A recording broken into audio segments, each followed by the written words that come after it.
bienvenue dans l'émission Parole de Femmes. Nous parlons de la guérison depuis le début de la semaine. Et hier, nous avons accueilli Marceline parmi nous. Bonjour Marceline. Bonjour Annabelle. Vous allez bien? Très bien. Oui, comme à notre habitude, la présentation s'est faite relativement courtement. Donc Marceline, vous venez de Montpellier. Oui. C'est super. De Montpellier, vous avez beaucoup d'enfants. 4. Ah oui, je pensais que c'était 5, 6. Bon, 4, ok, ça va. 4 enfants. 4. À partir de 3, Annabelle dit qu'on a beaucoup d'enfants. Oui. Donc 4 enfants, vous êtes mariés depuis très longtemps aussi. Oui, 33 ans, 34. Voilà. Et vous êtes d'origine ivoirienne. Tout à fait. Ok. Donc voilà, les présentations sont faites. Vu que vous êtes là depuis hier, ça tombe bien. On peut poursuivre sur ces bonnes bases, maintenant que nous connaissons mieux Marceline. Mais hier, vous nous avez raconté comment vous êtes passé au travers comment vous avez plutôt vécu votre combat de la foi, résistant aux symptômes, etc. Quand vous avez décidé d'arrêter votre traitement à cause de la thyroïde et vous aviez eu un traitement à vie. Et là, vous avez décidé d'arrêter. Mais on a terminé, super, vous êtes super en bonne santé aujourd'hui. Ouais. Mais que s'est-il passé? Parce que vous êtes allé faire une radio, c'est ça? Oui, j'ai été faire une radio. En fait, c'est moi qui ai demandé la radio. Donc, parce que pour moi, il fallait prouver que j'avais quelque chose qui avait poussé à partir de la parole de Dieu. Et mon médecin n'a même pas voulu, d'ailleurs. Ah, d'accord. Elle ne voulait pas être pas trop partante. Et donc, j'ai pu quand même, on va dire un peu... Vous avez insisté. Il a insisté, voilà. Et donc, elle a accepté. Et donc, j'ai fait une échographie. Et à l'échographie, on a bien vu qu'il y avait une repousse de ma thyroïde. L'échographe a dit, je vois une poussée de glande thyroïdaire. Wow. Donc, c'est à partir de là que j'ai pris, vraiment par la foi, que j'étais guérie, qu'il y avait donc ma thyroïde avait poussé. Et c'est suite à cela que j'ai eu après les symptômes et tout ça pour essayer de me... Ah, c'est suite à ça en plus. Voilà, ok, d'accord. Voilà, oh là là. Voilà, wow. Pour me dire oui, il ne faut pas, etc. et tout, voilà. Et donc, oui, c'est un choix personnel. Hein. C'est pas quelqu'un qui m'a... C'est ça, parce qu'hier, vous avez dit, moi, j'ai arrêté mon traitement. Oui. Et on veut vraiment être clair avec vous. L'émission, c'est pas ça qu'on a dit hier. Vous devez arrêter votre traitement. C'est Marceline a arrêté son traitement. Et Marceline, c'était un choix personnel. C'était vraiment votre décision. Puis d'ailleurs, hier, vous avez précisé que vous avez fait ça vraiment dans le secret, à part votre mari et un frère. Il n'y a personne qui était au courant parce que c'était entre vous et Dieu, en fait. Tout à fait. Parce que la question de foi, c'est personnel.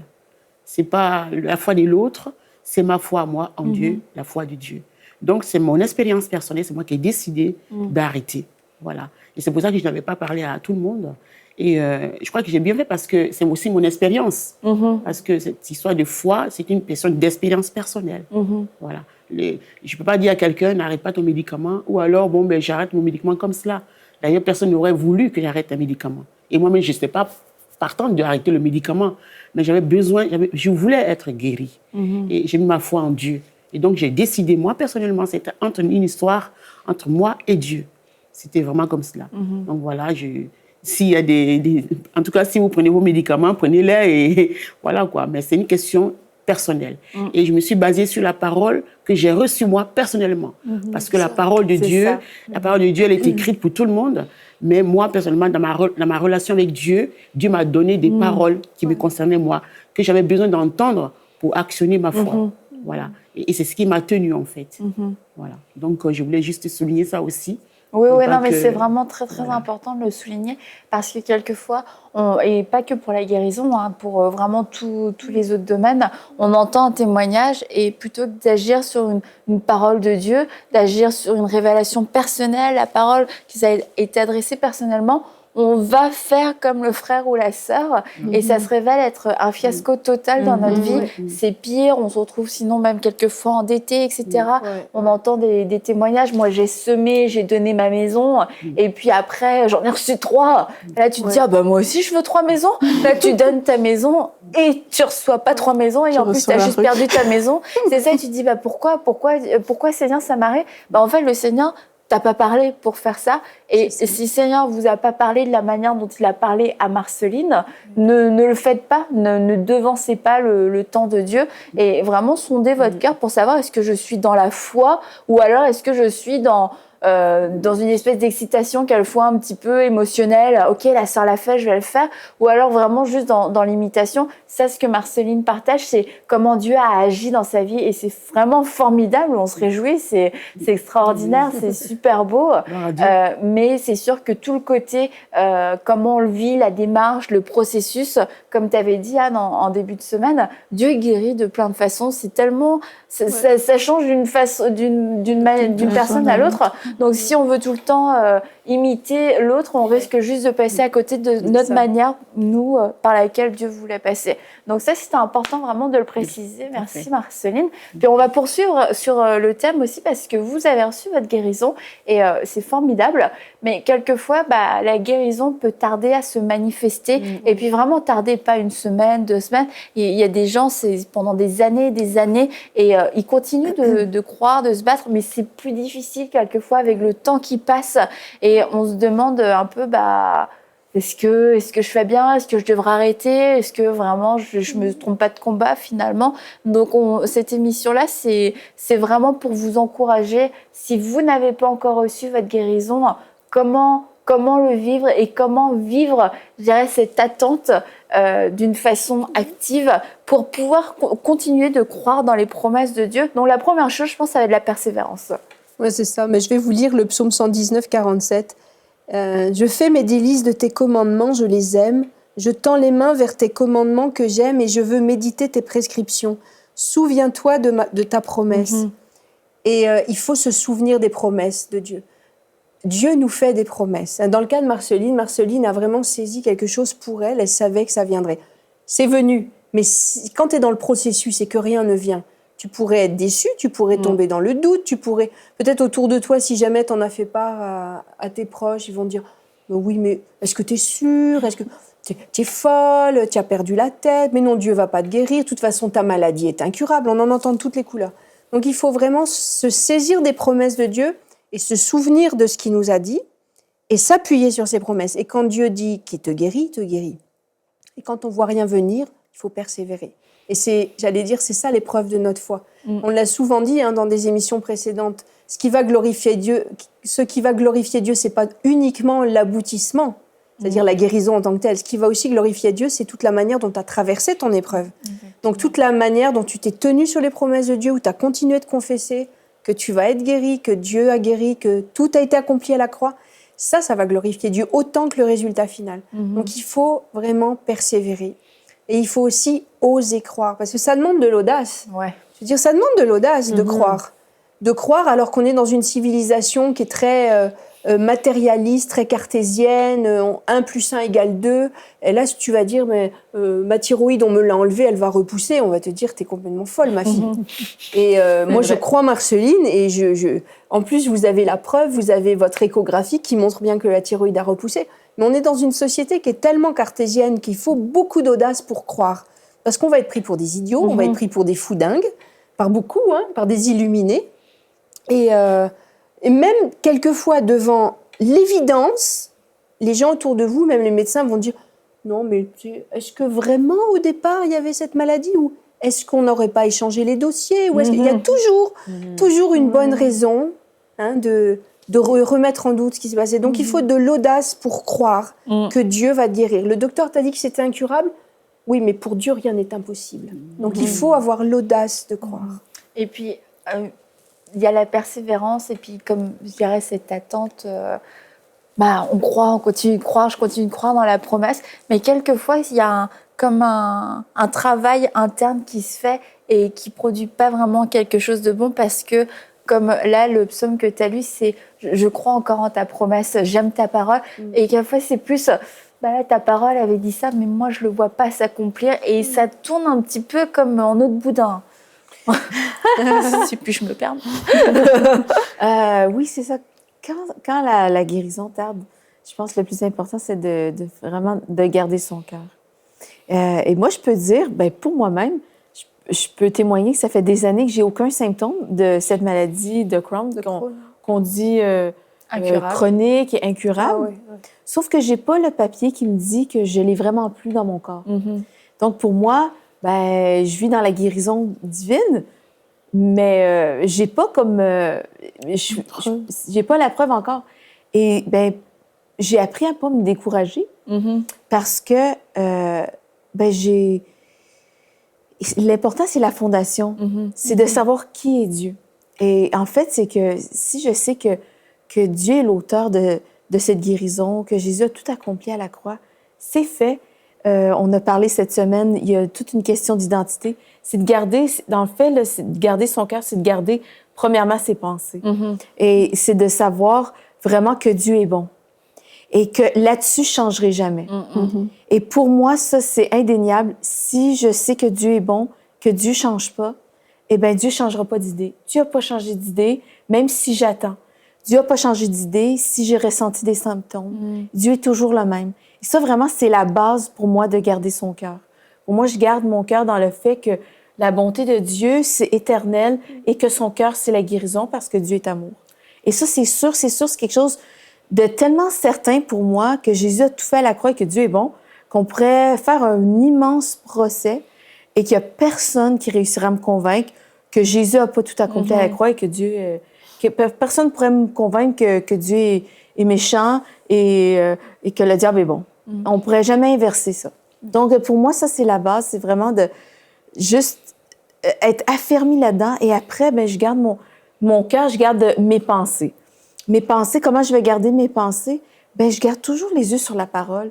Et puis peut-être ça a l'air redondant, mais de toute façon, si on est un enfant de Dieu, eh ben, de quoi je vais m'entretenir? La parole de Dieu dit de s'entretenir des hymnes, de s'entretenir de la louange et de ce qui vient de s'entretenir de la parole de Dieu.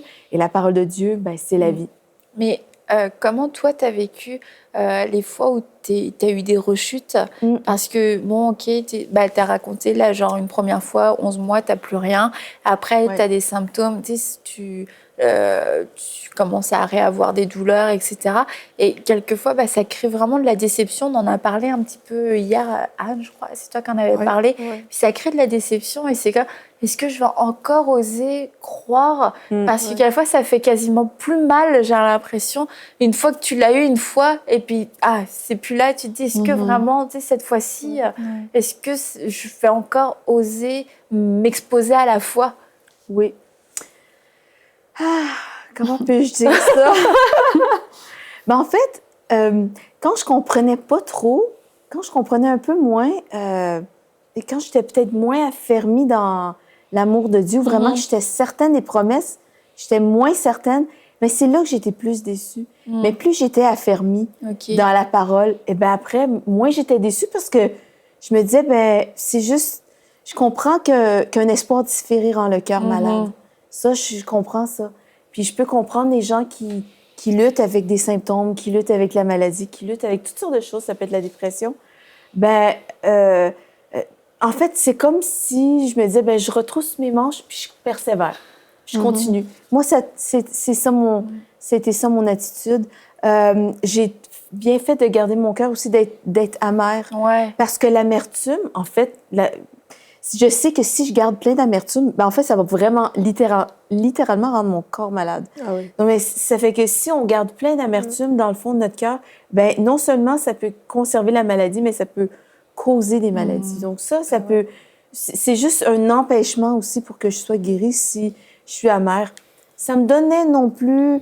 J'aurais pu être jalouse aussi de voir des gens obtenir leur guérison. Et puis, pourquoi pas moi? J'aurais vraiment pu...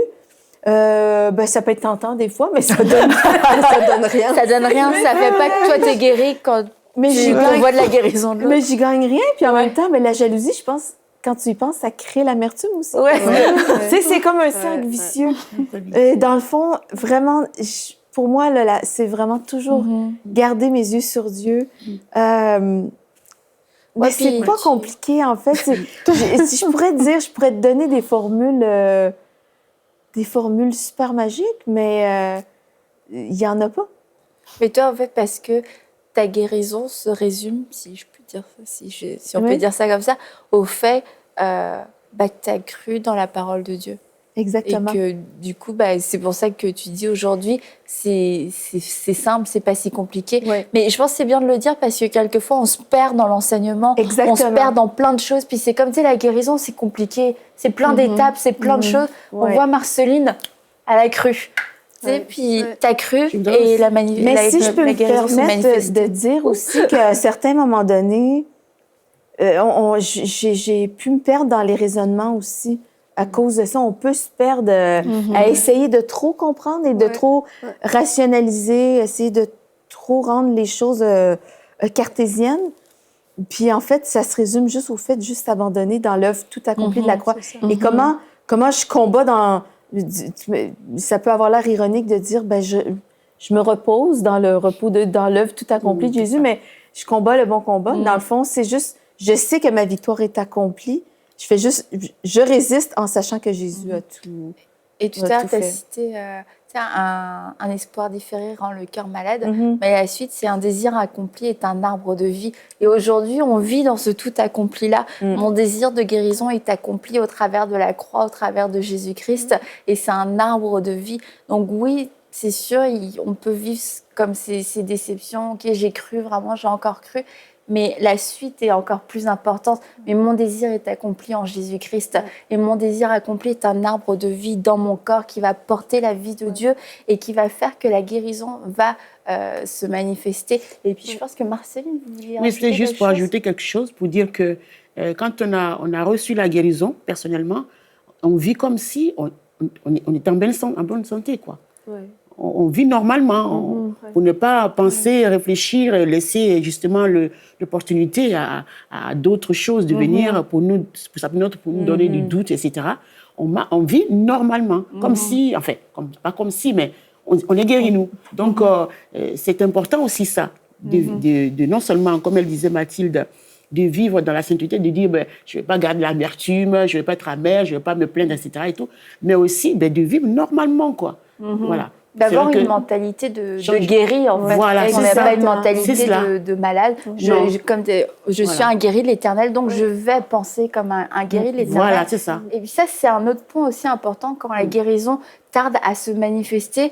Est-ce que ma vie est en pause? Est-ce que c'est une condition pour servir Dieu? Est-ce que je dois attendre ma guérison pour pouvoir servir le Seigneur? Bien sûr que non. Parce que, comme on l'a dit, il ne faut pas que notre état physique nous empêche de voir Dieu, de comment il est en fait. Dieu, il reste Dieu, quel que soit comment on est. Et il ne faut pas qu'il y ait quelque chose qui nous empêche en fait de manifester notre amour pour Dieu. Servir Dieu quand on est malade, c'est vraiment un signe d'amour, c'est même un signe de foi, parce que ça veut dire qu'il n'y a rien qui peut nous empêcher de servir le Seigneur en fait. Que ce soit la maladie, que ce soit quoi que ce soit, il n'y a rien. Quand on lit Romains 8, 35, il demande, mais qui nous séparera de l'amour de Christ? Est-ce que ce sera la détresse? Est-ce que ce sera les angoisses? C'est pareil. Est-ce que ce sera la maladie qui va nous séparer de l'amour de Christ? Est-ce que parce qu'on est malade, c'est fini, la vie s'arrête là? Non, c'est vraiment montrer à Dieu, Seigneur, non seulement je te fais confiance, je sais que tu es Dieu et que tu es le propriétaire de ma vie, mais en plus, mon désir est vraiment de te plaire. Et si pour te plaire, ça implique servir, je vais servir. Il n'y a pas un état, il n'y a pas une condition qui m'empêchera de faire ton plaisir. C'est vraiment ça qu'il faut penser, parce que si on attend d'être guéri pour servir, ça reviendrait comme à mettre Dieu en pause, à mettre le service pour Dieu en pause, ou la manifestation d'un amour qu'on a pour Dieu en pause, sous prétexte qu'on est malade. Et là, il y a quand même quelque chose qui n'est pas bon, parce que vivre pour Dieu, c'est une vie de tous les jours. Ouais. Que ce soit, bien, si on est malade, peut-être on ne va plus servir autant qu'on le ferait si on est pleinement en bonne santé, mais ça doit pas nous empêcher de servir le Seigneur vraiment dans notre cœur, dans notre façon de faire aussi. Ça ne doit pas nous empêcher, et c'est même, pour moi, vraiment, c'est un signe de foi, c'est une marque de confiance, parce que, oui, quand j'étais bien importante, Seigneur, je le faisais, et maintenant, je le suis moins, mais je veux encore le faire, parce que je sais que je suis guérie, comme on a dit tout à l'heure, et puis il faut il faut être avant de faire aussi. Il faut savoir dans ta tête que je suis guérie, je suis un enfant de Dieu, mais c'est parce que je suis un enfant de Dieu que je pose certains actes. C'est pas les actes qui définissent qui je suis. Pareil, c'est pas la maladie qui va définir ce que je fais ou pas. C'est parce que je suis déjà dans la santé de Dieu, j'ai déjà la guérison de Dieu, que mais mon corps ne va plus m'empêcher de faire ce que je dois faire pour Dieu, en fait. Donc, c'est... Je vais juste ajouter dans ce que tu dis qu'il ne faut surtout pas utiliser ça comme arme de chantage contre Dieu en disant tu me guéris puis je te sers après. Parce que ça ne marche pas. C'est je te sers parce que tu es digne, que je te sacrifie toute ma vie, peu importe, va avec cette force que tu as. Eh ben, j'ai pas beaucoup de force, ben, je vais avec mes pas beaucoup de force. Puis j'ai plus de force, ben, je vais avec ça. Puis si j'ai encore plus de force, ben, j'irai aussi avec. Mais j'y vais quand même. On n'est pas là à dire à Dieu, ben, tu me guéris, puis après je te sers. Parce que ça ne marche répond pas. pas au chantage. Exactement. Et quelquefois, en plus, on voit des gens qui eux-mêmes sont malades dans leur corps ou qu'un proche est malade. Je pense au pasteur Donato qui avait témoigné par rapport à sa fille. Il enseigne, il prêche sur la guérison, il impose les mots malades, les malades sont guéris. Et dans sa propre famille, sa fille était malade, mais ça ne l'a pas empêché, au contraire, d'arrêter de... Ça ne l'a pas empêché d'arrêter. Non, il a continué d'enseigner ça alors que sa fille était malade et sa fille a été guérie. Et comme le point que tu as abordé là, Mathilde, le fait de garder son cœur, bah ça c'est aussi, oui, quand la guérison tarde à venir pour nous, mais ça vaut aussi quand, quelquefois, c'est dans la vie d'un être cher, quelqu'un qu'on aime, on peut devenir amer. Ah, tu l'as pas guéri, Seigneur, pourquoi est-ce que tu le guéris pas? Et ça peut faire naître des mauvais sentiments. Mais c'est pas parce qu'on souffre de quelque chose ou bien qu'on vit une situation que la parole de Dieu a changé. Ouais, c'est ça. Ça, il faut vraiment qu'on comprenne. C'est même pas pour ça que la nature de Dieu a changé. Dieu est Dieu, Dieu est toujours amour, Dieu est toujours bon, Dieu est toujours fidèle. Jésus a toujours payé le prix, tout est déjà accompli. Ça n'a pas changé. Même si dans ta vie, il y a des hauts et des bas, ça, c'est vraiment des faits qui sont comme tout établis. Et on peut pas, notre réalité ne peut pas nous faire penser que Dieu aurait changé. Mais on doit justement dire à notre réalité que Dieu n'a pas changé. Et parce que Dieu n'a pas changé, bah, du coup, moi, je vais vivre selon le standard de Dieu. C'est Dieu qui a toujours le standard le plus grand, le plus important. Et c'est un peu à nous de nous adapter à ce standard-là. C'est la maladie qui va se plier aux règles de Dieu. C'est pas moi qui vais me plier aux règles de la maladie. Et c'est comme ça qu'on doit penser, en fait. Ma condition ne peut pas définir ce que je fais ou qui je suis. C'est vraiment les standards de Dieu qui doivent définir qu'est-ce que je suis en train de faire. Et les autres sont obligés de s'aligner sur ces standards-là. Et puis, on ne peut pas refuser, en plus, un bienfait à quelqu'un qui en a le droit. Dieu veut guérir quelqu'un à travers toi. Tu te dis, ouais, mais moi, je suis malade. Quelle crédibilité j'ai? Bah, malade ou pas malade, en fait, on est tous, je veux dire, totalement incompétents et c'est pas nous, quoi. C'est pas notre puissance qui va guérir quelqu'un, qu'on soit malade ou pas. C'est vraiment la puissance de Dieu au travers de nous qui va pouvoir guérir une personne. Et puis, bah, gloire à Dieu pour chaque guérison qu'on va gagner, même si c'est pas encore la nôtre qui est manifestée. À chaque fois, c'est une guérison de plus. C'est une maladie qui a été terrassée. C'est un point en moins pour le diable et un point en plus pour l'amour de Dieu qui se manifeste. Et il y a le Smith, dont je ne dirai pas le nom de famille, en ta présence. Lui, il avait des douleurs extrêmes avant d'aller prêcher. Et il prêchait. Et là, les gens étaient guéris de façon extraordinaire. C'est le prédicateur de la foi. C'est celui que tout le monde cite aujourd'hui. Sa fille a été malade. Sa femme est morte et cet homme-là a continué de prêcher la vérité de l'Évangile. Il ne s'est pas arrêté. Et tu te dis, bah, gloire à Dieu, parce qu'il y a tellement de personnes au moment où il était là qui ont été impactées par son ministère. Et nous-mêmes encore, on est là waouh, cet homme, il avait une foi, il a compris quelque chose dans la foi. Et tu te dis, dans son corps, il vivait pas tout le temps ça de façon simple. Il a combattu lui-même. Et tu te dis, avant d'aller prêcher, avant d'aller imposer des mains, de voir des cancers, des aveugles, des paralytiques, etc., lui-même se tordait de douleur. Et tu te dis, non, il est quand même allé. Et je crois que tu y vas parce que oui, comme tu dis, tu as ce cœur de serviteur qui dépasse ta condition, qui dépasse ta réalité ce jour-là. Et la réalité spirituelle de Jésus-Christ qui a tout accompli est plus forte et plus vraie pour toi. Et du coup, tu vas aller le dire et tu vas aller démontrer l'amour de Dieu. Et ça, je pense, c'était super, Aurélie. Tu veux rajouter quelque chose? Parce que je te sentais bien... Oh, mais franchement, c'est vraiment un combat de foi, tout ce dont on est en train de parler. Et pour moi... glorifier Dieu, c'est une vie de tous les jours, qu'on soit malade ou pas. C'est vraiment une vie de tous les jours. Et en recherchant à faire le plaisir de Dieu, c'est ça qui fait que tu ne peux plus juste t'apitoyer sur ton propre sort. C'est ça qui fait que si ta sœur à côté est malade et qu'elle est guérie, tu ne seras pas jaloux. C'est juste une occasion de plus de glorifier le Seigneur. C'est ça qui fait que tu vas, je ne sais pas, à ton service, tu sers Dieu, mais... de façon, avec bon cœur, parce que quand tu te lèves, tu te dis, Seigneur, je vais te glorifier, dans les bons comme dans les mauvais jours. Seigneur, je vais te glorifier. Peut-être que je passe par quelque chose que je ne comprends pas, peut-être ça tâte, peut-être que voilà, je n'aurai même pas la solution à mon problème, mais Seigneur, je veux te glorifier parce que j'ai choisi de te glorifier. Et je crois que ça, c'est la vie que tout enfant de Dieu devrait choisir, c'est de glorifier Dieu envers et contre tout. Que ce soit bon, que ce soit mauvais, que Dieu m'exauce ou que Dieu ne m'exauce pas. Seigneur, j'ai choisi de te glorifier et c'est comme ça qu'on devrait vivre au final. Mais c'est peut-être aujourd'hui le jour où la promesse de Dieu se manifeste dans votre vie et on va demander à Mathilde de prier pour vous. Donc Mathilde va s'accorder avec toi et puis on va croire qu'on croit ensemble pour la guérison de toutes ces personnes qui nous suivent. Gloire à Dieu. Je prie pour vous qui êtes à la maison et je relâche la vie de Dieu dans votre corps. Dans le nom de Jésus, je parle à la maladie et je maudis cette maladie qui est dans votre corps. Dans le nom de Jésus, douleur, tu dois quitter maintenant. Et Seigneur Jésus, je prie que ta vie coule dans ces corps, Seigneur Dieu, et redonne la vigueur aux membres de mon frère, de ma sœur. Tu redonnes la vie parce que Jésus, tu as tout accompli.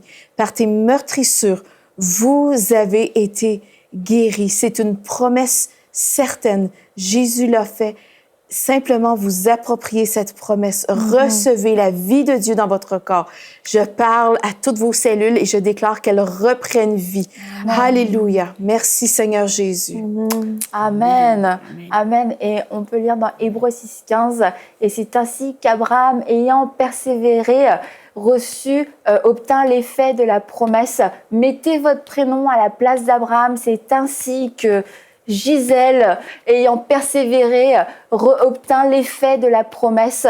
La promesse est pour vous, la promesse est la même aujourd'hui. La promesse de guérison est la même aujourd'hui. Gardez votre cœur des mensonges, gardez votre cœur de l'amertume et osez croire parce que c'est le jour du miracle, c'est le jour de la guérison. Dieu est bon, sa bonté n'est pas finie, ses bontés se sont renouvelées aujourd'hui pour vous et vous pouvez croire aujourd'hui. Dieu ne ment pas, Dieu est fidèle. Donc nous pouvons mettre notre confiance en lui, nous ne serons jamais déçus. Alors on se dit à demain pour une prochaine émission de Paroles de Femmes. Et encore merci beaucoup Marceline. Et puis on vous dit à très bientôt. Et bonne journée. Retrouvez toutes les émissions de Paroles de Femmes en intégralité sur www.emcitv.com. Cette émission est rendue possible grâce au précieux soutien des partenaires d'Enseigne-moi Canal International. Retrouvez tous nos programmes sur emcitv.com.